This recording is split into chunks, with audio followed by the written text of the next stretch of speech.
আজকে শাওয়াল মাস সম্পর্কে আল্লাহ রাসূল সাল্লাল্লাহু আলাইহি ওয়াসাল্লাম ইবনে আব্বাস রাদিয়াল্লাহু তাআলা আনহুর বর্ণনা, আল্লাহ রাসূল সাল্লাল্লাহু আলাইহি ওয়াসাল্লাম একদিন প্রচন্ড বাথরুমের বেগ পেয়েছেন।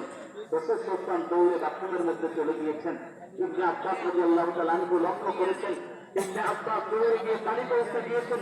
আল্লাহ রাসূল সাল্লাল্লাহু দোয়া করেছেন, আল্লাহুম্মা ফাক্কিহ ফিদ-দীন ওয়া আল্লামাহু তা'ওয়ীল। আল্লাহ আপনি দ্বীনের একজন ফাকিহ হিসেবে আব্বাসকে কবুল করেন, বলেন সুবহানাল্লাহ। আল্লাহ আপনি তাফসীরের জ্ঞান তাকে দান করেন। এজন্য জগৎ বিখ্যাত পৃথিবীর মধ্যে যারা তাফসীর কারক ছিলেন তাদের মধ্যে ইবনে আব্বাস ছিলেন সর্বশ্রেষ্ঠ, বলেন সুবহানাল্লাহ। সেই ইবনে আব্বাস রাদিয়াল্লাহু তাআলা আনহু বলেছেন, রাসূল সাল্লাল্লাহু তিনি ইরশাদ করেছেন, আল্লাহ রাসূল সাল্লাল্লাহু বলেন, মান সামা রমাদান সুম্মা আতবাহু সিত্তাম মিন শাওয়াল কানা কাসিয়ামি শাহরি। যে ব্যক্তি রমজানের 30টা রোজা রাখবে আর এই শাওয়াল মাসে 6টা রোজা রাখবে, কানা কাসিয়ামি শাহরি, সেজন্য সারা বছর রোজা রাখবে, বলেন সুবহানাল্লাহ। অপর হাদিসের মধ্যে আছে, মান সামা রমাদান সুম্মা আতবাহু সিত্তাম মিন শাওয়াল মিন যুনুবিহি কায়াউমিন ওয়ালাদাতহু উম্মুহু। যে ব্যক্তি রমজানের 30টা রোজা রাখবে আর শাওয়ালের 6টি রোজা রাখবে, ওয়ালাদাতহু উম্মুহু, সে যেন কেমন যেন সদ্য ভবিষ্যৎ সন্তান, তার কারাম জিন্দেগিতে কোনো গুনাহই নেই, বলেন সুবহানাল্লাহ। বড় মজার ব্যাপার হচ্ছে, আপনারা দেখবেন শাওয়াল মাসে ঈদের পরে প্রচুর পরিমাণে বিবাহ হয়। আল্লাহ নবী সাল্লাল্লাহু আলাইহি ওয়াসাল্লামের সর্বকনিষ্ঠ স্ত্রী আয়েশা সিদ্দিকা রাদিয়াল্লাহু তাআলা আনহা বিবাহ হয়েছিল এই শাওয়াল মাসের শুক্রবার দিনে। এজন্য দেখবেন শাওয়াল মাসে প্রচুর পরিমাণে বিবাহ হয়। আমরা অনেকেই জানি না যে এই শাওয়াল মাসে বিবাহ সুন্নাত।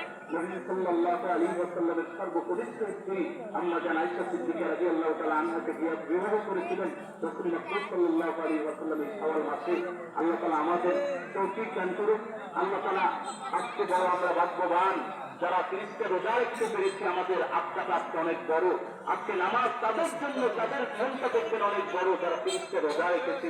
আল্লাহ তাআলা আমাদের সবাইকে তৌফিক দান করুন। বাকি জিন্দেগি যতদিন আমরা বাঁচবো আল্লাহর ইবাদত বন্দেগিগুলো করার আল্লাহ তাআলা তৌফিক দান করুন, আল্লাহুম্মা আমিন। বাকি আর যে রোজাগুলো আমরা রেখেছি আল্লাহ তাআলা আমাদের রোজাগুলো কবুল করুন এবং মঞ্জুর করে দিন, আল্লাহুম্মা আমিন।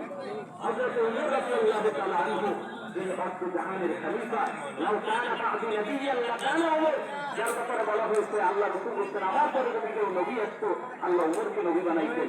ওমর রাদিয়াল্লাহু তাআলা আনহু যখন খলিফা নামাজ শুরু হয়ে যাবে, ওমর রাদিয়াল্লাহু তাআলা আনহু অন্ধকার ঘরের মধ্যে দৌড়ে কান্নাকাটি করতেছেন।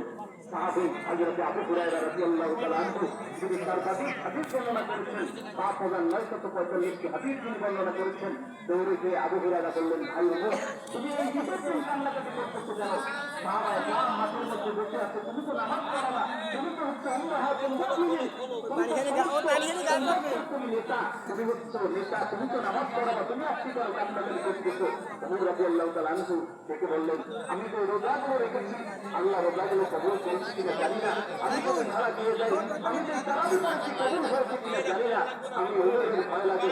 আর কাছে আবু হুরায়রা ডেকে বললেন, ওমর তুমি তো জান্নাতের সাহাবীদের লিস্ট দেওয়া হয়েছে, 10 সাহাবীদের লিস্ট দেওয়া হয়েছে, তার মধ্যে তুমি দ্বিতীয় নম্বর সাহাবী, তুমি কেন ভয় পাও?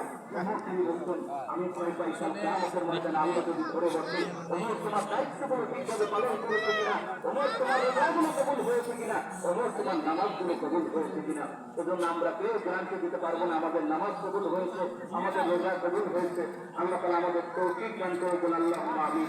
আল্লাহ তাআলা আমাদের নামাজ ইবাদত বন্দেগী সবকিছু কবুল করুন, আল্লাহুম্মা আমিন। আল্লাহ তাআলা আমাদেরকে কবুল করুন। ওয়া আখির দাওয়ানা আলহামদুলিল্লাহি রাব্বিল আলামিন।